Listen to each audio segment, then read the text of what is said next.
जुलाई से लागू हो गया है। वैसे तो नए कानून में आईपीसी की जगह भारतीय न्याय संहिता, सीआरपीसी की जगह भारतीय नागरिक सुरक्षा संहिता और 1872 के इंडियन एविडेंस एक्ट की जगह भारतीय साक्ष्य संहिता ने ले लिया है। इन तीन कानूनों के चलते देश के लॉ सिस्टम में काफी कुछ बदल गया है, जिसके तहत हथकड़ी से लेकर एफआईआर, भगौड़े आरोपियों पर केस चलाने से लेकर बुजुर्गों की गिरफ्तारी में भी काफी कुछ बदलाव देखने को मिल रहा है। तो चलिए जानते हैं कि आखिर तीन नए कानूनों के आने से क्या कुछ खास बदल गया है। गिरफ्तारी के लिए नया नियम। वैसे तो नए कानून में गिरफ्तारी के नियमों में बहुत ज्यादा बदलाव नहीं किया गया है। भारतीय नागरिक सुरक्षा संहिता की धारा 35 में एक नया सब सेक्शन 7 जोड़ा गया है।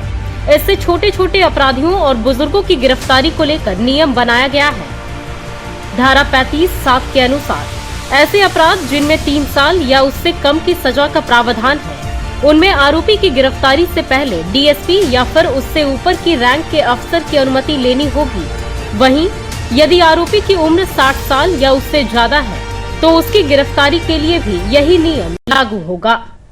पुलिस कस्टडी को लेकर हुई सख्ती। नए कानून में पुलिस कस्टडी को लेकर भी सख्ती की गई है। अब तक आरोपी को गिरफ्तार करने के तारीख से ज्यादा 15 दिनों के लिए पुलिस कस्टडी में भेजा जा सकता था। उसके बाद आरोपी को कोर्ट में पेश किया जाता था, जहां से उसे न्यायिक हिरासत में भेज दिया जाता था। लेकिन नए कानून के मुताबिक किसी आरोपी की गिरफ्तारी के 60 से 90 दिनों के अंदर किसी भी समय 15 दिनों की कस्टडी मांग सकती है। दया याचिका पर भी होगा नया नियम। किसी भी फैसले में मौत की सजा पाए दोषी को अपनी सजा कम करवाने या माफी के लिए आखिरी रास्ता दया याचिका होती है।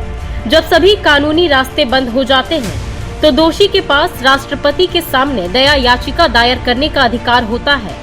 अब तक जब दोषी के पास सारे रास्ते खत्म हो जाते थे तो दया याचिका के लिए कोई सीमा नहीं थी। अब भारतीय नागरिक सुरक्षा संहिता की धारा 472 के सेक्शन 1 के तहत सारे कानूनी रास्ते खत्म होने के बाद दोषी को 30 दिन के अंदर राष्ट्रपति के सामने दया याचिका दायर करनी होगी। इसके बाद राष्ट्रपति का दया याचिका पर जो भी फैसला होगा उसकी जानकारी 48 घंटे के अंदर केंद्र सरकार को, राज्य सरकार के गृह विभाग और जेल के सुपरिटेंडेंट को देनी होगी। आपराधिक मामलों में सुनवाई समाप्त होने के 45 दिनों के भीतर फैसला आएगा। पहली सुनवाई के 60 दिनों के भीतर आरोप तय किए जाएंगे। सभी राज्य सरकारों को गवाहों की सुरक्षा और सहयोग सुनिश्चित करने के लिए गवाह सुरक्षा योजनाएं लागू करना होगा।